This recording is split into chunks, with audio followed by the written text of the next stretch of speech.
Sampah, sampah, sampah. Hanya satu kata, tetapi memiliki pengaruh signifikan di berbagai sektor kehidupan. Sudah menjadi rahasia umum bahwasanya sampah menjadi problematika lingkungan hidup terbesar di Indonesia yang tidak kunjung selesai. Setiap harinya, jutaan ton sampah dihasilkan dari aktivitas rumah tangga, industri, hingga kegiatan sehari-hari, mulai dari sampah organik, B3, hingga sampah plastik sekali pakai yang dapat mencemari jalanan, sungai, hingga lautan.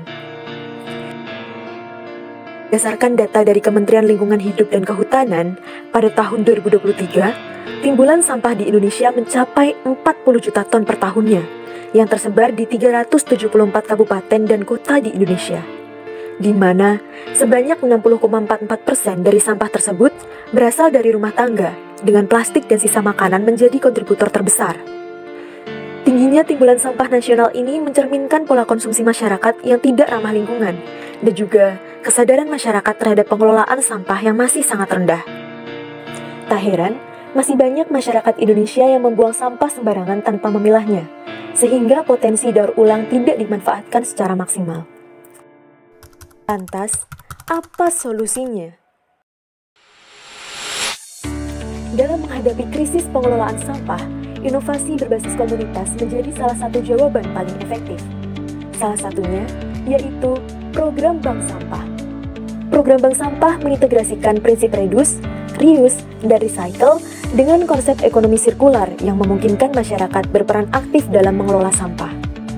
Dengan adanya bank sampah, masyarakat dapat mengumpulkan, memilah, dan menyetorkan sampah sesuai jenisnya. Pendekatan ini tidak hanya menciptakan kesadaran kolektif akan pentingnya pengelolaan sampah, tetapi juga memberikan manfaat ekonomi berupa insentif finansial atau barang kebutuhan sehari-hari. Hal ini didukung oleh data dari Kementerian Lingkungan Hidup dan Kehutanan yang mencatat bahwa pada tahun 2021, bank sampah di Indonesia menghasilkan omset bulanan sekitar 2,8 miliar dengan lebih dari 419.000 nasabah aktif di seluruh penjuru negeri. Pendapatan tambahan ini tentunya menjadi dorongan ekonomi bagi masyarakat, khususnya di wilayah-wilayah yang berpenghasilan rendah. Selain itu, bank sampah juga menjadi sarana edukasi lingkungan yang efektif. Dengan terlibat langsung dalam memilah dan menyetorkan sampah, masyarakat diajak untuk memahami pentingnya menjaga lingkungan. Edukasi ini membantu mengubah cara pandang masyarakat terhadap sampah, dari sesuatu yang harusnya dibuang, menjadi sumber daya yang memiliki nilai ekonomis dan juga ekologis.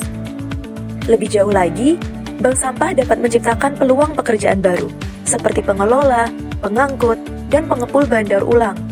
Hal ini menunjukkan peran bank sampah sebagai solusi multifungsi untuk menciptakan lingkungan bersih sekaligus meningkatkan kesejahteraan sosial ekonomi masyarakat.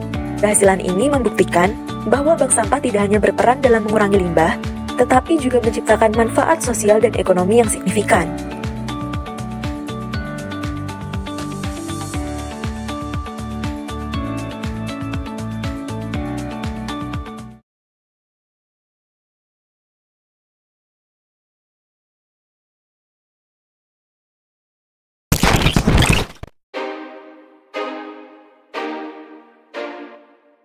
Keberhasilan bank sampah seringkali dihadapkan pada berbagai tantangan yang kompleks. Salah satunya yaitu fluktuasi harga bahan daur ulang di pasar global yang acap kali membuat pendapatan bank sampah tidak stabil. Bank sampah Sicanang di Medan menjadi contoh konkret dari bagaimana tantangan ini berdampak serius pada operasional. Dengan biaya operasional yang mencapai 20 juta per bulannya, fluktuasi harga memaksa mereka untuk mengurangi jumlah staf dari 23 orang menjadi hanya 4 orang. Kondisi ini menggambarkan tekanan besar yang dihadapi oleh bank sampah, terutama dalam mempertahankan keberlanjutan di tengah dinamika pasar. Selain itu, keterbatasan infrastruktur seperti kurangnya timbangan, kendaraan pengangkut, atau akses ke fasilitas daur ulang juga membatasi kemampuan bank sampah untuk bekerja secara maksimal. Hal ini diperparah dengan rendahnya kesadaran masyarakat terhadap manfaat program sampah.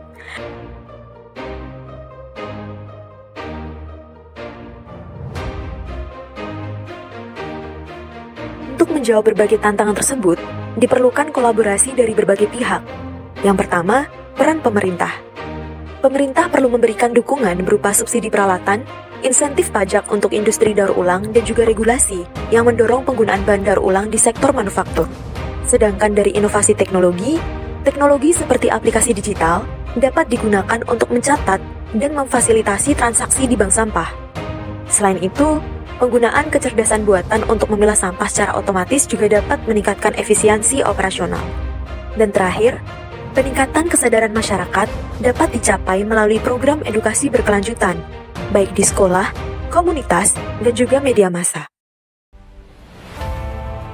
Kesimpulannya, bank sampah bukan hanya solusi untuk mengurangi limbah, melainkan juga memberikan dampak sosial dan ekonomi yang positif. Program bank sampah mampu menciptakan lapangan kerja baru, meningkatkan kesadaran khalayak akan lingkungan, dan memperkuat kolaborasi antar lini masyarakat. Perlu diingat bahwasannya keberhasilan bank sampah tidak dapat dicapai dengan sendirinya. Oleh karena itu, dibutuhkan kerjasama antara pihak pemerintah, sektor swasta, juga organisasi non-pemerintah atau NGO dengan masyarakat umum. Melalui berbagai inovasi seperti yang ditujukan oleh Bank Sampah Induk Lembah Ripa dan Bank Sampah Malang, Indonesia memiliki peluang besar untuk menjadi model pengelolaan sampah yang berkelanjutan. Dengan demikian, masa depan pengelolaan sampah yang bersih, hijau, dan berdaya ekonomi kini ada dalam genggaman kita.